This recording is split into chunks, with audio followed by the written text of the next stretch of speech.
Hello, आज हम आपकी ईवीएस की किताब आस-पास से पढ़ेंगे पाठ 21 खाना खिलाना। अब देखो, अभी तक हमने जो भी पाठ पढ़े उनमें हमने हमेशा कुछ न कुछ नया पढ़ा, हमें हमेशा कुछ अलग-अलग जानकारियाँ मिली हैं जो कि हमेशा हमारे काम आती है। अब देखते हैं कि हमारे इस पाठ में जो कि है खाना खिलाना में हमें कौन सी जानकारी मिलती है और वह हमारे काम आती है या फिर नहीं आती है। तो हम लोग हमारा पाठ शुरू करते हैं। ट्रिन घंटी बजते ही मनप्रीत ने दरवाजा खोला। बाहर दिव्या और स्वास्तिक को देखते ही वह खुशी से चिल्लाई, गुरनूर देखो तो कौन आया है। गुरनूर दौड़ती हुई आई। दोस्तों को देखते ही वह खुशी से उनसे लिपट गई और बोली, तुम लोग अपने बोर्डिंग स्कूल से कब आए? कल ही। तुम्हारे मम्मी पापा कहाँ हैं? उनसे तो मिल ले, स्वास्तिक बोला। वह तो गुरुद्वारे गए हैं, हम भी वहीं जा रहे हैं, गुरनूर ने जवाब दिया। अरे वाह, चलो हम भी चलते हैं, दिव्या खुशी से बोली।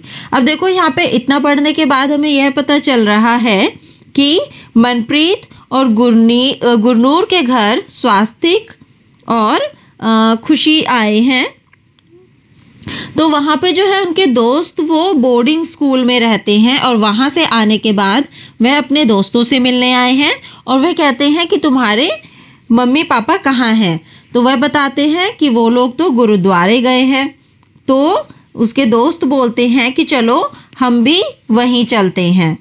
अब आगे हम लोग पढ़ते हैं। गुरनूर ने पूछा, तुम तो बस छुट्टियों में ही घर आते हो, क्या तुम्हें हॉस्टल में रहना अच्छा लगता है? कैसे रह लेते हो मम्मी पापा के बिना? उनकी याद तो आती है, पर हॉस्टल में बड़े मज़े भी आते हैं। भले ही कभी हमें खाना पसंद नहीं आता, पर सभी बच्चों के साथ एक साथ बैठकर खाना खाने में मज़ा आता है, दिव्या ने बताया। अब देखो, गुरनूर कह रही है कि तुम लोग हॉस्टल में रहते हो जहाँ पे कि परिवार के साथ नहीं रहते, वहाँ पे स्कूल में ही रहना पड़ता है। तो वो कहती है कि वहाँ पे तुम्हें अच्छा कैसे लगता है? तुमको क्या अपने परिवार की याद नहीं आती है? तो दिव्या बताती है कि परिवार की याद तो आती है और कभी कभार वहाँ पे खाना अच्छा भी नहीं मिलता, लेकिन सब बच्चे एक साथ रहते हैं, इस वजह से वहाँ पर कभी कभी हमें क्या होता है, वहाँ पे मज़ा भी आता है।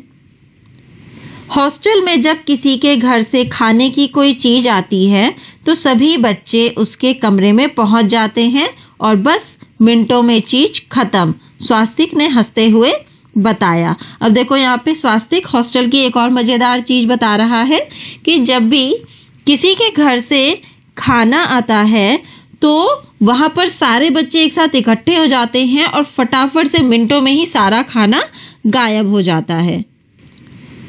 अब देखो, कुछ यहाँ पे नीचे सवाल दिए हैं जिनके बारे में कि हमें जवाब पता करने हैं। तो सबसे पहले हमें कहा है, क्या तुम बोर्डिंग स्कूल में पढ़ते हो? तो इसका जवाब आपको अपने अनुसार देना है। अगर आप बोर्डिंग स्कूल में पढ़ते हो तो आप लिखोगे हाँ, और अगर आप बोर्डिंग स्कूल में नहीं पढ़ते हो तो आप उसका जवाब ना लिखोगे। तो मैं यहाँ पे आपको जो जवाब दे रही हूँ एक उदाहरण के तौर पे दे रही हूँ, आप लेकिन अपने अनुसार इनका जवाब लिखेंगे। तो जैसे कि मैंने इसका जवाब लिखा है, नहीं, मैं बोर्डिंग स्कूल में नहीं पढ़ती हूँ, और वैसे भी जब मैं पढ़ती थी स्कूल में तो वो बोर्डिंग स्कूल नहीं था। अब कहा है कि अगर नहीं तो किसी हॉस्टल में रहने वाले बच्चे से बातचीत करके पता करो। अब देखो, अगर आप बोर्डिंग स्कूल में पढ़ते हो तो इसका जवाब आप खुद दे पाएंगे, और अगर आप बोर्डिंग स्कूल में नहीं पढ़ते हो तो आपको क्या करना है, आपके जो दोस्त है या फिर आपके आसपास कोई ऐसा बच्चा जो कि हॉस्टल में रहता हो और पढ़ता हो, उनसे इन सवालों के बारे में आप सवाल पूछेंगे और फिर उनके जवाब लिखेंगे। मैंने यहाँ पर एक हॉस्टल में रह रहे बच्चे से इन सवालों को पूछा और फिर उनसे जो जवाब मिले वो मैं आपको यहाँ पर बता रही हूँ। तो जैसे कि पहला सवाल, बोर्डिंग स्कूल और दूसरे स्कूल किन किन बातों में अलग होते हैं? तो इसका जवाब है, बोर्डिंग स्कूल में बच्चे वहीं रहकर पढ़ाई करते हैं, सोते हैं तथा खाना खाते हैं। बोर्डिंग स्कूलों में त्योहारों तथा अन्य छुट्टियों पर ही बच्चे अपने घर जाते हैं, जबकि अन्य स्कूलों में बच्चे पढ़ाई करने के बाद दिन में या फिर शाम में ही अपने अपने घर चले जाते हैं।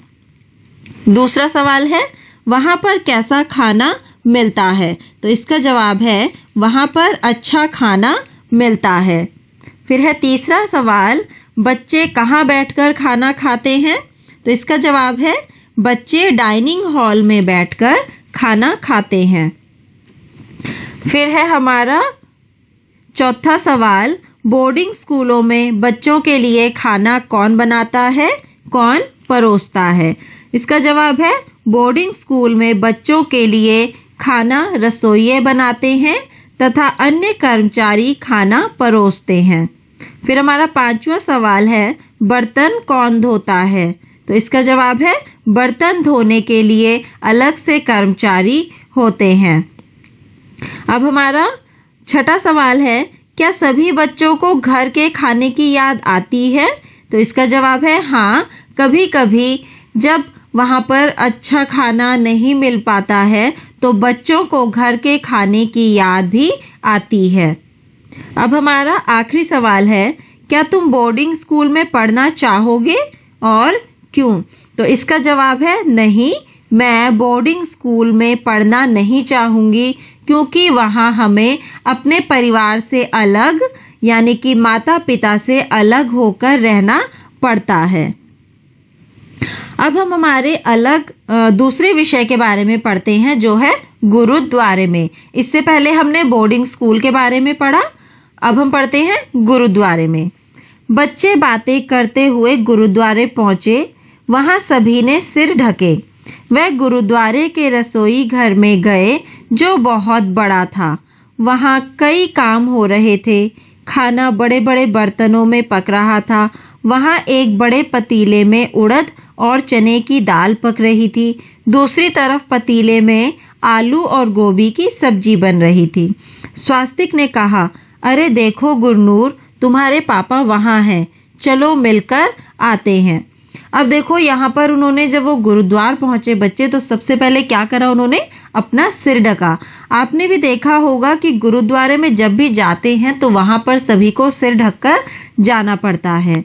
उसके बाद वे कह रहे हैं कि गुरुद्वारे के रसोई घर में, जो कि बहुत बड़ा था, वहां पर बहुत तरह के काम हो रहे थे, बहुत तरह के खाने बन रहे थे और जो है वहीं पर गुरनूर के पापा भी थे। अब आगे बढ़ते हैं हम लोग। मंजीत सिंह बच्चों से बहुत प्यार से मिले और पूछा, तुम सब यहाँ क्या कर रहे हो? अंकल, क्या हम भी खाना पकाने में मदद करें? आप क्या बना रहे हैं? स्वास्तिक ने पूछा।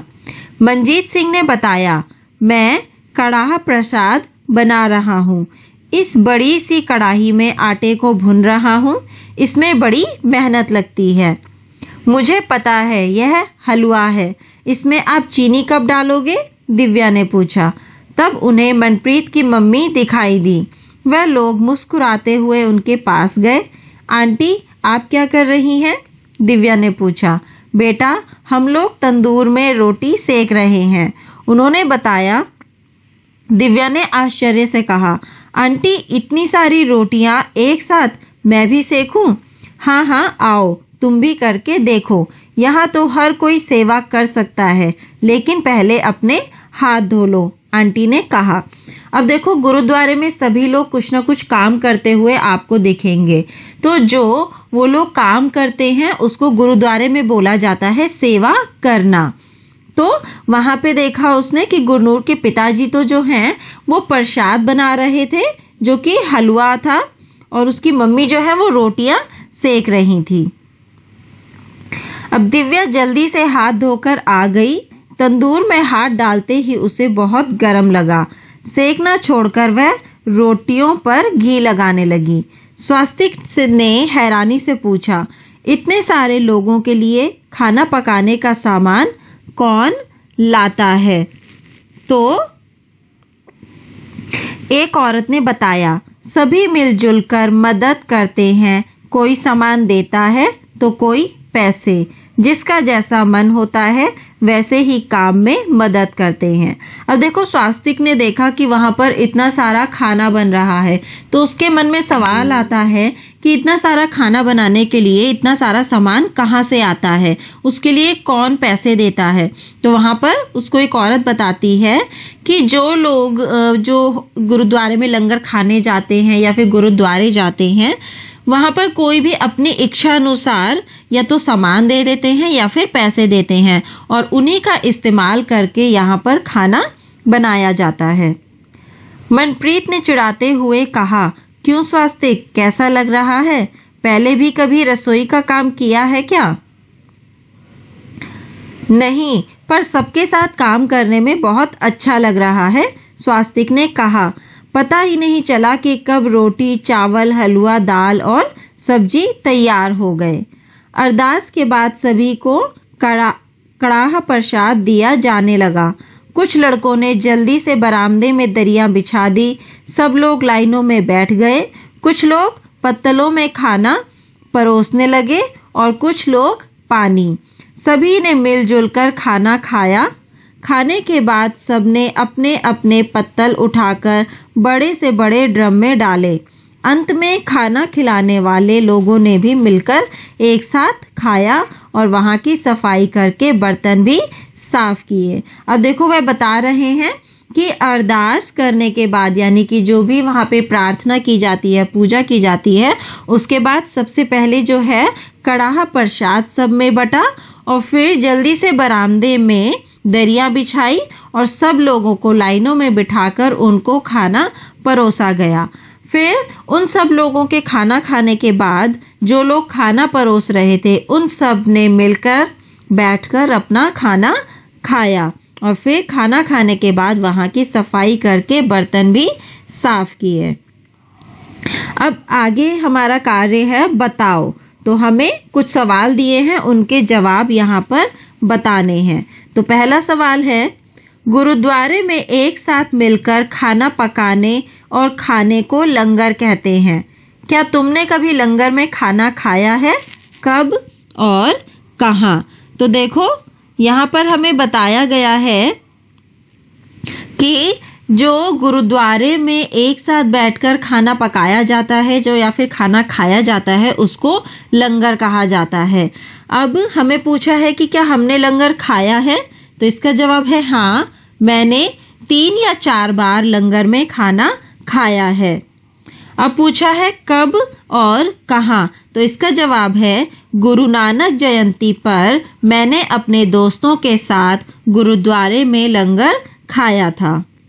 अब हमारा अगला सवाल है, कितने लोग खाना बना रहे थे और कितने लोग खाना परोस रहे थे? तो इसका जवाब है वहाँ पर लगभग 15 लोग खाना बना रहे थे तथा 25 से 30 लोग खाना परोस रहे थे।